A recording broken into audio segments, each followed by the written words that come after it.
함께 공부하신 말씀 신명기 6장 18절에서 19절 말씀을 중심해서 정직하게 행하라라는 제목으로 함께 말씀을 통해 은혜 나누기를 원합니다.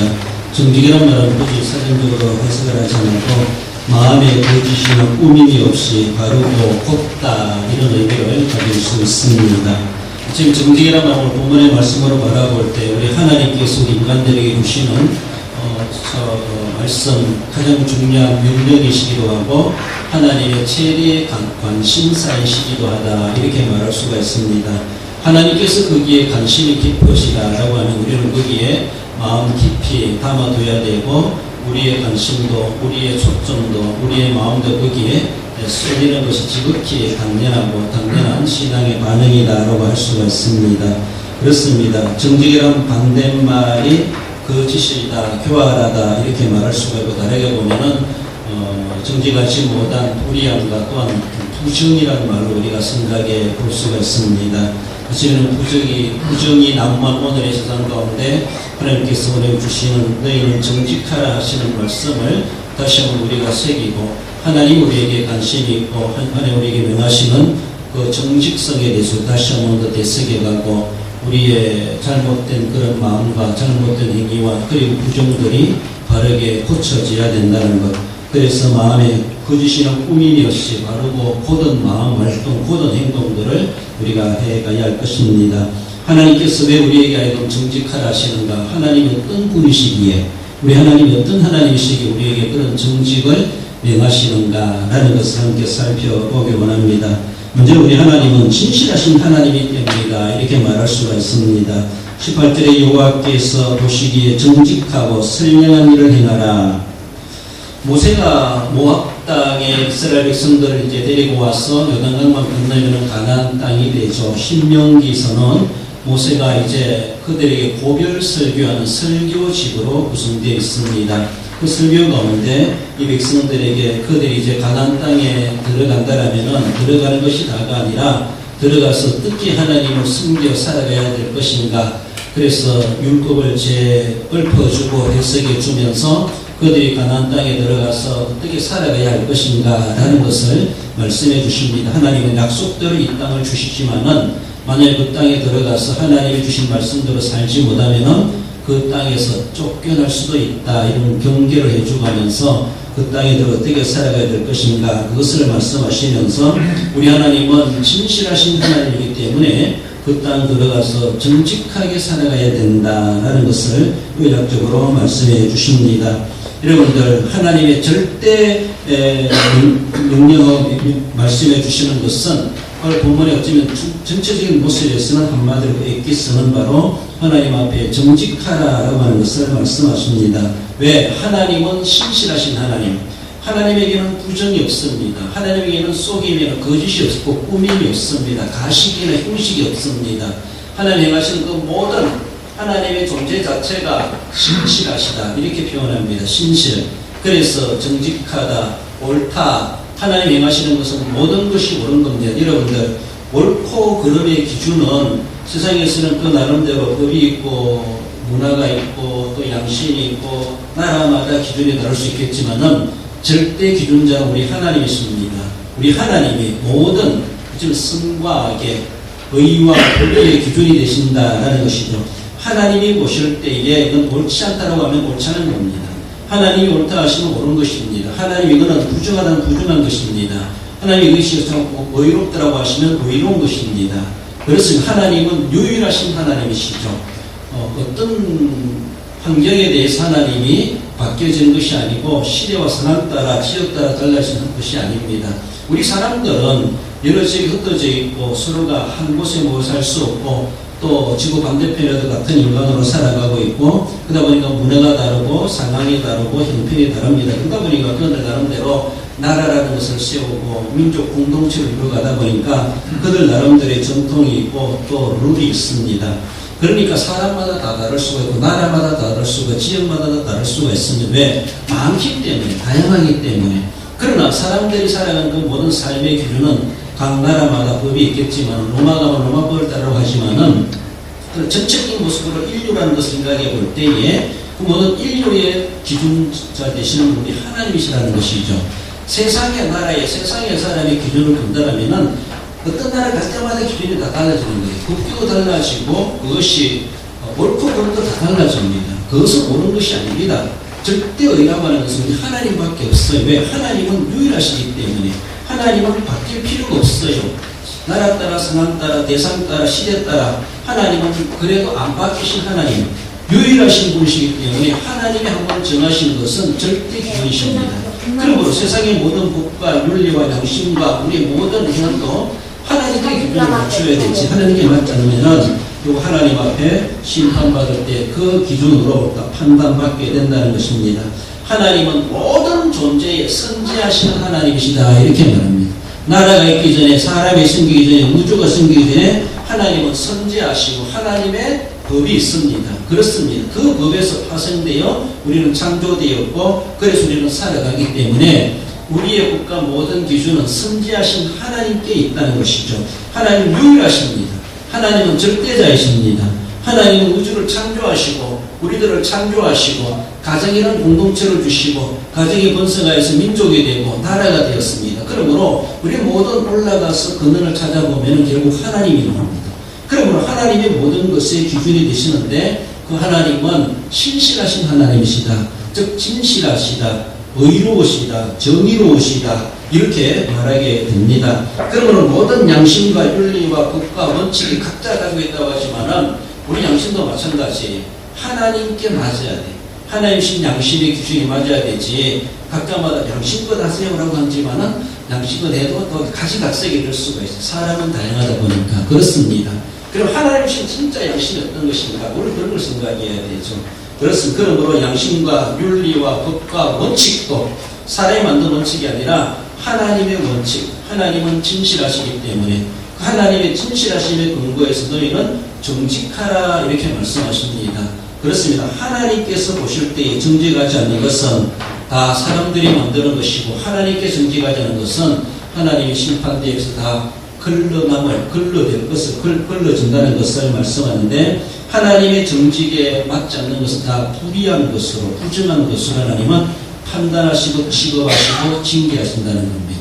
그러므로 무엇이라든 우리는 늘 하나님을 원칙으로 삼고 살아가야 되는데 많은 사람들이 자꾸만이 내가 그런데 내 형편이 그런데 내 사정이 그런데 어떡합니까? 라고 말하지만은 그건 합리화에 불과하고 결국 그 합리화가 하나님의 진실하시면은 결코 통할 수가 없다는 것을 우리는 늘 생각하며 정직하라 라고 명하신 우리 하나님께서는 하나님은 우리를 대해주심에 대해서 진실하시기 때문에 우리들도 하나님 앞에 그리고 세상에서 진실하게 정직하게 살아가야 된다라는 겁니다.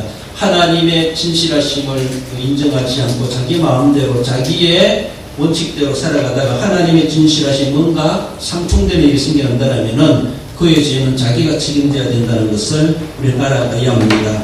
그렇습니다. 신명기 7장 9절에서도 그런즉 너희는 알라 오직 내 하나님 여호와는 하나님이시요 신실하신 하나님이시라 말씀하십니다. 그래서 하나님이 보시기에 하나님이 오늘 본문의 18절에 하나님이 보시기에 이 말은 하나님의 눈앞에서란 말 하나님의 눈앞에서 정직하라 이렇게 말씀합니다. 사람들 앞에서는 다 달라질 수가 있어 기준이 달라질 수가 있어. 그러므로 하나님 앞에 정직해야 돼요. 정직해야 돼요. 그래서 어쩌면 이걸 세상의 이야기로 바라보면은 하나님의 CCTV가 우리를 다 지금 촬영하고 있고 녹화하고 있고 다 저장되고 있다라고 생각했을 때 결국 하나님 앞에 갔을 때 내가 어떻게 말하고 어떻게 행동했는가 더나 우리의 생각까지라도 다 녹화가 되고 있다. 우리 그렇게 생각해야 돼요. 그래요. 그러므로 사람들은 해놓고도 들어놓고도 또 행동해놓고도 나중에 가면은 기억이 어슴푸레 잘 몰라 그랬던가 이렇게 생각하기도 하고 그래서 이 말했다가 저 말했다가 어쩌면 제대로 옳게 대답을 하지 못하는 그런 모습이 있기도 합니다. 그러면 늘 할 때마다 우리는 하나님 앞에 늘 전인격적으로 내가 하나님 앞에 진실하신 하나님 앞에 내가 정직한가 우리는 늘 생각해야 되지 하나님의 유일하심을 하나님의 신실하심을 부정해버리고 자기 멋대로 살아가는 것 자체가 하나님 앞에 부정을 낳게 되는 일이 된다는 것을 우리에게 경계시켜 주고 있습니다. 그리고 나아가서는 정직하라 하시는 우리 하나님은 진정지하신 하나님이시 때문이심을 말씀하십니다. 이사야 46장 9절에 보면은 너희는 옛적일을 기억하라. 나는 하나님이라. 나 외에 다른 이가 없느니라. 나는 하나님이라. 나 같은 이가 없느니라 하고 말씀하십니다. 나는 하나님이라. 또 할 말이 없어요. 스스로 계신 자이십니다. 하나님은 독보적인 하나님이십니다. 나 외에 없고 나 같은 이가 없다. 그렇게 말씀하십니다. 계속해서 주시는 말씀 이사야 46장 12절에 보면은 마음이 완악하여 공의에서 멀리 떠난 너희여 내게 들으라 하고 말씀하십니다. 시대적으로 바라보면 이사야 시대에 이스라엘 백성들이 유다 나라죠. 북이스라엘 이미 망해버렸고 남유다가 그래도 남아있는데 그 남유다를 향하여 이사야 시대를 통해 하나님이 말씀해 주십니다. 하나님은 이런 하나님이신데 그 백성들은 어떠한가? 마음이 완악하여 공의에서 멀리 떠났다 이렇게 지적하고 있습니다. 그래서 너희여 내게 들으라. 내게가 누구예요? 정직하신 하나님, 신실하신 하나님께 들으라는 겁니다. 하나님이 원칙이고 기준이십니다. 그런데 자기들은 하나님의 원칙에서 바라볼 때 그들은 마음이 완악해졌고 하나님의 공의에서 멀리 떠나가 버린 그래 그것이 옳은 줄 알고 그것이 괜찮은 줄 알고 살아가고 있는 이러한 모습들. 그래서 내게 들으라 라고 하는 것은 이사야 시대 당시 그들의 부정을 주님께서는 지적하고 있는 겁니다. 우리가 자꾸 문화라는 게 뭐예요?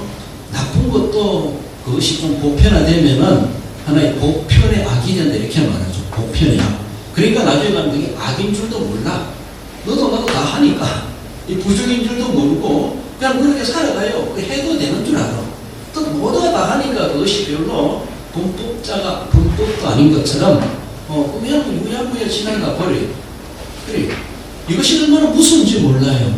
이런 것들이 사탄이 우리를 깔아먹으려고 하는 그런 하나의 악의 수작이라고 볼 수가 있어요. 우리의 양심마저도 우리의 윤리마저도 나중에 가면은 죄책감도 없어져요. 죄의식도 없어져요. 그래서 다 하니까 모두가 다 하니까 그러니까 진짜 정의로 지키는 사람이 바보가 되는 거예요. 그 세계 가면은 이것이 보편하게 이렇게 말하는 거예요. 보편학. 거짓도 부정도 많은 사람들이 보편적으로 행하면은 부정인 줄도 모르고 그냥 보편적으로 살아가고 있어요. 그냥 그게 통하고 있어요. 그래. 그래서 저도 군대 생활했는데 요새도 그런지 몰라. 군대에 있을 때는 막 좀 심한 말, 막 좀 동색적인 말, 그런 욕도 하고 말하잖아요. 그런 말이 그냥 통했어요. 군대에서는. 이 새끼 해도 그게 군대 용어니까 라고 하면서 그게 뭐 자존심 상한다든가 그 사람을 무시한다든가 이런 것보다도 그런 말들이 그냥 통해. 왜? 그 세계라니까. 그렇게 해왔으니까. 근데 요새 저도 이제 보니까 신경이 왔는데 좀 제가 좀 그런 말을 했는데 그러고 이거 하나가 날고 막 꼬리 딱 찌려보더라고요. 얘는 그런 말이 처음 들어보는 것처럼 그런 것이 저는 그런 말이 익숙했는데 그래서도 저녁을 앞두고 신학하려고 생각하면서 입이 제대로 잘 조절되겠나 하면서 상당히 느끼는 말씀입니다. 군대는 그것이 보편화됐었어요. 그 당시는요. 80년대 그래 제가 90년대 됐는데 그러니까 그게 나쁜 말인지도 모르고 일반 사람 민간인들에게 그런 말을 쉽게 할 수가 있어 한다거든요. 그래서 참 나아가서는 말 조심해야 되는데 이런 생각이 오게 됐는데 그게 원색적인 말인지 그것이 남 들으면은 자존심 상하고 욕하는 말인지도 몰라. 그게 그냥 덤덤하게 그것만 이제 풍의 전하니까 그렇잖아요. 저 동네 이발관에 가면은 어르신들 말하는 게 반 이상이 욕이라 자기들끼리 말하는 게 다 욕으로 통하더라고요. 제가 볼 때 저런 소리도 하는가 싶은데 그게 자기들한테 통하는 언어라고요. 소통하는 언어예요.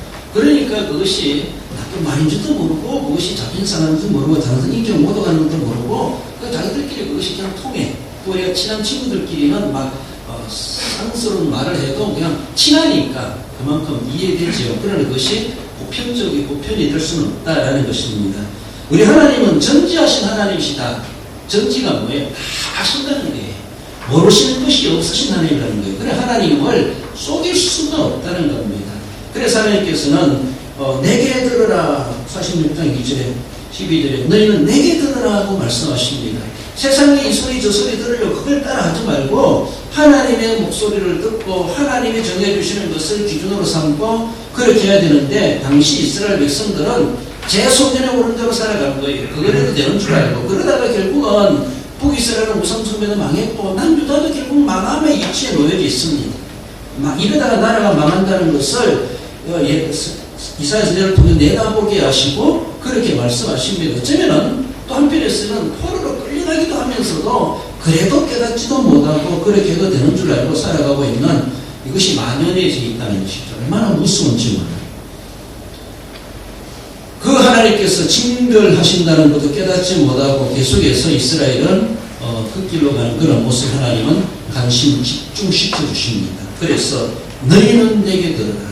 그래서 완악하다 공의에서 멀리 떠났다 라고 하시면서 내게 지금 귀를 기울여라 주목하라 말씀하시면서 지금까지 이렇게 살아왔던 지간에 지금 내게 들어야 된다. 내 말을 듣고 그대로 행해야 된다. 그러지 않으면 정말 큰 일을 당할 수가 있다라는 것을 경고적으로 말씀해 주십니다. 우리 하나님 우리의 모든 것을 다 아십니다. 하나님 앞에 속일 수 없고 하나님을 눈가림할 수가 없다는 하나님을 다 드러나게 된다는 것을 말씀하십니다. 우리 시편 139편 2절 4절을 읽어볼까요? 주께서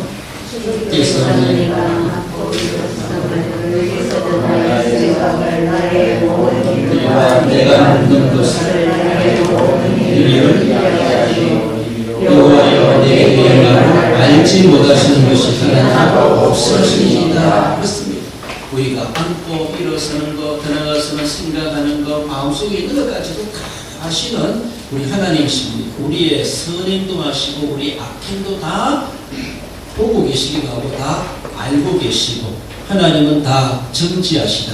다 알고 계시고 기획하시고 모르시는 바가 없으시다라고 하는 것입니다. 그래서 우리 하나님 앞에 어쩌면 정직하게 살아가야 되고 우리의 부정을 멈춰야 될 것이고 하나님이 원하시는 것은 우리는 무엇인가 지금도 너희는 내게 들어라 라고 하시면서 하나님께서 지금 다시 한 번 더 기회를 채축하고 계시고 기회를 부여하심에 대해서 우리는 하나님 앞에 우리의 마음에 옷깃을 내밀고 하나님 앞에 다시 우리 자신들을 올바르게 가다듬어 가야 할 것입니다. 전지하신 하나님이 우리에게 너희는 정직하라 말씀하십니다. 우리의 정직한 것 알고 우리의 부정한 것도 다 알고 계시는 우리 하나님이십니다. 마지막으로 정직하게 행하라고 하시는 것은 복을 약속하시는 하나님이시다라는 것입니다. 19절에 보면 그리하면 내가 복을 받고 모든 대적을 내 앞에서 쫓아내시겠다고 맹세하신 아름다운 땅을 차지하리니 여호와의 말씀과 같으니라. 모세는 이스라엘 백성들에게 그 땅에 들어가는 것이 다가 아니다. 그 땅에 들어가서 하나님 주시는 복을 받고 살아가려고 하면은 그래서 다른 말 보제라고 이 땅에서 오래 살리라. 너의 삶이 길리라 이렇게 말씀하잖아요. 그 땅에 들어가는 것이 다가 아니라 그 땅에 들어가서 정말로 복을 누리며 살아가야 되는데 그리하면 즉 그리해야 한다는 것이죠. 앞에 주신 말씀을 그렇게 행하였을 때 내가 복을 받는다라는 것을 말씀하십니다. 그리고 대적들을 하나님 쫓아내 주게 하시고 맹세하신 아름다운 땅을 차지하겠다라는 것입니다. 그렇습니다. 우리가 어떤 대학에 입학이고 어떤 회사에 입사를 하든지 들어가는 것이 목적입니까? 들어갔다가 잘못하면 해고당할 수도 있고 공부 안 하면 대학 공부 안 하면은 발악하고 낙제하면은 자기 스스로 배기내지 못하고 거기에서 스스로 자퇴할 수밖에 없어요. 그러니까 들어가는 것도 중요하지만 들어갔을 때 내가 거기에 어떻게 거기서 버텨내고 적응해내고 이겨내고 그리고 억지로 살아가는 것이 아니라 복되게 살아갈 것인가. 그 아름답다고 하는 땅, 약속의 땅, 복지의 땅이라고 하는데 그것을 얼마나 내가 복을 받고 복된 삶을 살아갈 것인가. 거기에 들어가든지 무엇을 하든지 학생은 공부도 열심히 해야 될 것이고 들어갈 때보다도 직장에 들어가는 사람 직장 가서 거기에서 정말 살아남고 거기에서도 우동성이 되고 거기에서도 인정받는 삶을 살기 위해서 업무를 익히고 최선을 다해야 되죠. 이런 거 부르지 말고. 그렇습니다. 이스라엘 백성들이 가나안 땅에 들어가는 게 다가 아니라는 것이죠. 그 들어가서 오래 살려면은 자손대대 그 땅을 기업으로 삼고 누려가려고 하면은 그리해라 이렇게 말씀하십니다. 그리하면 이것이 하나님 주시는 약속입니다. 이 복을 받지 못하면은 쫓겨날 수가 있어요. 그렇잖아요. 결국은 쫓겨나지 않습니까? 나라가 두둥강 나버리고 하나님을 저버리고 그리하지 않으니까 결국 이스라엘은 먼저 아수르에 망하고 남유다도 결국 버티다가는 결국 나중에 바벨론에 멸망당하는 그런 70년간 포로 생활하는 그런 아픔을 겪게 된 것을 남의 이야기가 아니라는 것이죠. 우리도 마찬가지입니다. 하나님께서 우리에게 우리의 개인이든 교회든 마을이든 공동체든 나라와 민족이든 하나님은 그리하라 말씀하십니다. 그리하지 않으면 반대적인 모습이 나타나죠. 복을 받는 것이 아니라 저주가 임할 수 있어요. 대적을 쫓아내시는 것이 아니라 대적이 몰려오게 하실 수가 있어요. 이 땅에 오래 거하여 사는 것이 아니라 이 땅에서 우리는 쫓겨날 수도 있어요. 하나님은 그제나 오늘이나 영원하신 하나님, 동일하신 하나님, 이스라엘을 통해서 하나님의 통치를 우리에게 보여주고 계십니다. 우리 대한민국이라고 다를 바가 아닙니다. 어느 나라에도 마찬가지입니다. 여기 하나님 어떤 분이신가를 알고 있는 우리의 한국교회, 한국 사람들, 복음화된 우리나라 속에서 하나님은 진실하시고 하나님은 전지하신데 그 하나님을 속여가면서 부정을 정당해가면서 그래서 뭔가 행복한 나라로 만들어가려고 하는 것 정말로 있을 수가 없는 일이죠. 있을 수가 없는 일이죠. 진정으로 그리하지 않으면은 우리는 복을 받을 수가 없다고 하는 것을 분명히 말씀하십니다. 그래서 부정은 죽게 해야 되고 부정은 뽑아내야 되고 부정을 가지고 복을 누릴 수가 없다는 것. 복은 하나님이 거는 자이십니다. 하나님이 복줄자에게 복을 주시지 하나님이 착각해가지고 오해해가지고 복 안 줄 자에게 그리하지 않는 자에게 복을 주신 하나님이 결코 아니라는 겁니다. 로마서 3장 10절에 의인은 하나도 없으며 우리는 의인이 아닙니다. 우리는 의롭게 살아가려고 해도 우리 살아갈 수 없는 늘 그런 부정함에 대한 도전을 받고 살아갑니다. 모든 사람이 죄인입니다. 그러므로 우리 자신들을 늘 씻어내고 가다듬고 늘 점검하지 않으면 우리는 계속해서 알게 모르게 오염되어지고 그리고 물들어지게 되고 더욱더 망가져가게 되고 부정이 정당화되고 보편화되는 그런 사회를 만들어갈 수가 있는 죄성을 가지고 있습니다. 그런 죄성은 우리 힘으로 어떻게 이겨낼 수 있을까? 하나님 내가 복된 삶을 살아가고 싶은데 진실하신 하나님, 전지하신 하나님 어떻게 정직하게 할 수 있을까? 우리 힘으로는 감당할 수 없습니다. 우리가 스스로 지은 죄도 우리가 다 해결하지 못하니까 하나님께서 예수님을 보내주셔서 우리가 지는 모든 과거, 현재, 미래의 죄를 다 담당하게 하시고 구속의 제물이 되게 하셨잖아요. 근본적으로 천국에 들어갈 구원받는 그 모든 받지 못할 모든 죄를 하나님께서 다 해결해 주셨습니다. 그러면 이제 우리가 살아가면서 우리의 죄성과 의롭지 못한, 의인답지 못한 그런 모습들을 가지고 늘 하나님 앞에 회개하며 하나님 앞에 관리 나아갔을 때 하나님의 말씀을 우리를 관리 받아야 되고 점검해 가야 돼요.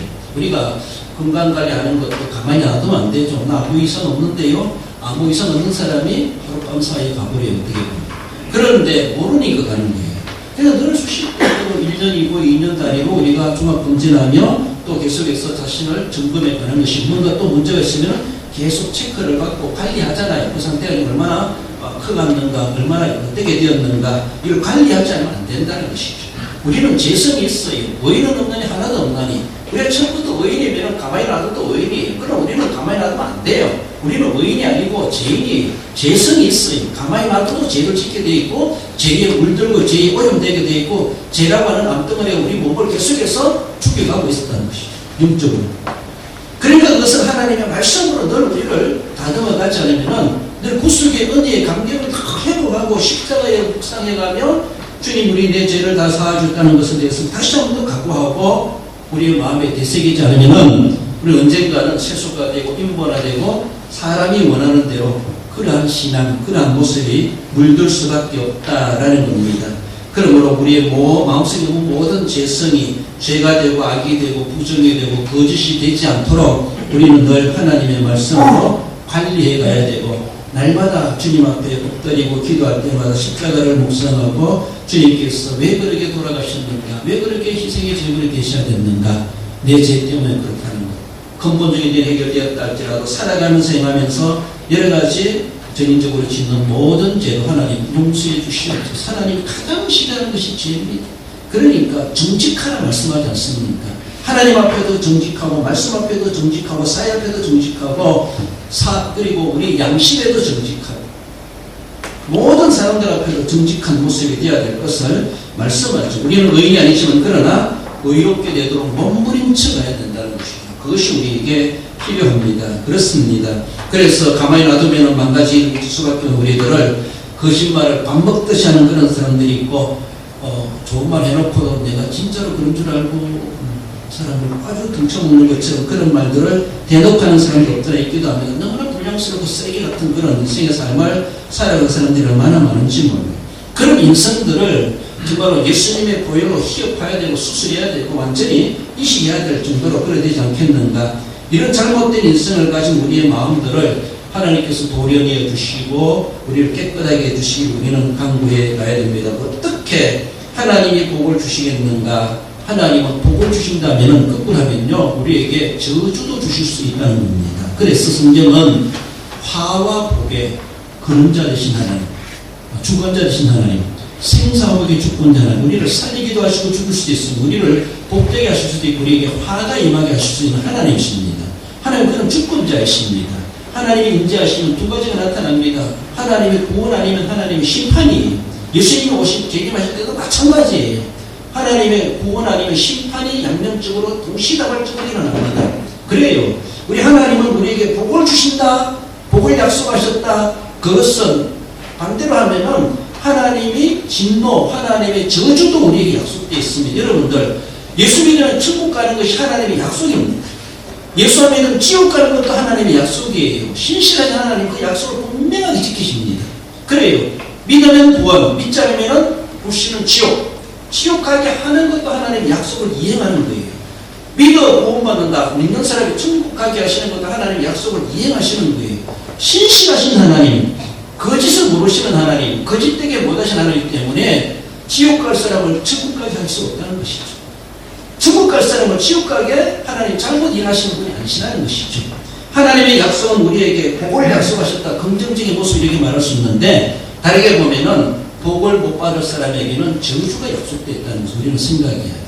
우리 하나님 그렇게 하실 수 있는 우리 하나님이십니다. 그러므로 하나님의 약속은 양면적이 있는데 복과 저주가 있다. 이미 신명기 28장이나 32장에 계속 그런 말씀을 해주지 않습니까? 복과 저주가 있고 천국과 지옥이 있다고 합니다. 둘 다 하나님의 약속이에요. 그러면 우리는 어떤 약속에 대한 은혜를 입을 것인가? 정정코 오늘 본문에서 우리에게 말씀해 준 그리하면 하나님께서 이런 복을 주시겠다. 긍정적인 복을 말씀해 주십니다. 부정은 부정을 낳고 거짓은 거짓을 낳고 불법은 불법을 낳고 죄는 죄를 낳고 결국은 죄악삭선 사망이니라. 하나님의 진노의 심판을 당하고야 만다라는 겁니다. 우리 개인과 우리 공동체, 우리 나라와 민족이 이런 죄의 결과로 하나님의 징계를 받는 일이 되지 않도록 해가야 할 것입니다. 우리가 먼저 하나님 앞에 정직하게 살아가고자 몸부림치고 거룩한 정직성의 바이러스를 우리는 붙들어갈 수 있어야 할 것입니다. 행함으로 실적을 남기는 것도 하나님이 주시는 복의 관들 근원이 되지만은 내가 어떤 행적으로 하나님의 복을 받으려 하기보다 내가 얼마나 거룩한가, 내가 얼마나 신실한가, 하나님의 거룩하심 앞에, 하나님의 신실하심 앞에 내가 얼마나 내 마음이 먼저 정직한가. 여러분들, 마음이 정직한 사람이 행함이 정직한 행적과 공적을 쌓아갈 수 있습니다. 마음이 정직하지 못하면서 위선적으로 거짓되게 말로만 뭔가 한다고 하는 것은 다 이용하는 겁니다. 이용당하는 겁니다. 그러므로 내가 무엇을 행함으로 우리가 남겨서 하늘의 멸류관을 소망한다고 하지만은 그 행함 자체만으로도 하나님의 신실하심을 본받아야 돼. 하나님의 전지하심을 알아야 돼. 하나님 앞 주시는 그리하면 그 정직성을 가지고 거룩한 실적을 쌓아가야 한다는 것이, 그것이 멸류관이 되는 거예요. 그것이 멸류관. 그렇습니다. 하나님을 속일 수 없습니다. 하나님은 다 아십니다. 그러므로 행함으로 실적을 남기는 성도로서 진정코 하나님의 거룩하심과 신실하심에 어긋나지 아니하고 진정코 하나님이 인정하시는 그 아름다운 삶. 그래서 저는 범죄 중에 있는 다윗은 그렇게까지 기도하지 않습니까? 시편 51편 10절에 보면 하나님이여 내 속에 정한 마음을 창조하시고 내 안에 정직한 영을 새롭게 하소서라고 그렇게 갑자기 기도하지 않습니까? 어떤 가운데서 하나님 내 마음에 정직한 영을 채워주시옵소서. 정직하게 하게 하시옵소서. 잠깐의 영화를 위하여서 뭔가 그것을 쟁취하기 위해서 눈여김으로 그리고 속임으로 거짓으로 뭔가 이뤄낸다고 하는 것은 도리어 그것은 파근이 될 수밖에 없고 너도 나도 다 하나님 앞에 큰 재앙의 거리가 될 수가 있다는 것을 우리는 이용스럽게 바라볼 수 있어야 될 것입니다. 주와 같이 되기를 원한다. 내가 주님 닮아가기를 원합니다. 주님의 그 신실하심과 주님의 정죄하심과 주님이 복의 근원 되신 것을 늘 기억하며 저는 주님의 그 마음을 성도가 되기 원합니다. 이런 마음 가지고 우리가 그렇게 할 때에 그리하면 우리 말로 바라볼 때 나라가 강병되어지고 흥망성쇠의 주권자 하나님께서 우리 군대와 우리 가정과 우리 교회와 우리 나라와 민족에게 하나님께서 이런 복을 주시겠다라는 것을 약속을 우리는 늘 기억하시며 그 약속을 분명히 그리하는 자들에게 이루어 주시는 것을 늘 기억하시며 그 복을 우리는 소망하게 부끄럽지 않는 늘 정직한 생활로 하나님 앞에 그 은혜를 기대할 수 있을 것입니다. 우리 결론적으로 읽어봅시다. 모든 논리와 법의 기준이 되신 진실하신 하나님이시며 모든 것을 다 아시는 전지하신 하나님이시며 화복의 절대 주권자 하나님이심을 알고 정직하게 되며 약속하신 복을 받아 누리는 성도가 됩니다. 이렇게 그리하여서 하나님 약속하신 그 복을 받아 살아가시는 우리 모든 명사 여러분, 우리 모든 성도 여러분 되시기를 주님의 이름으로 축복합니다.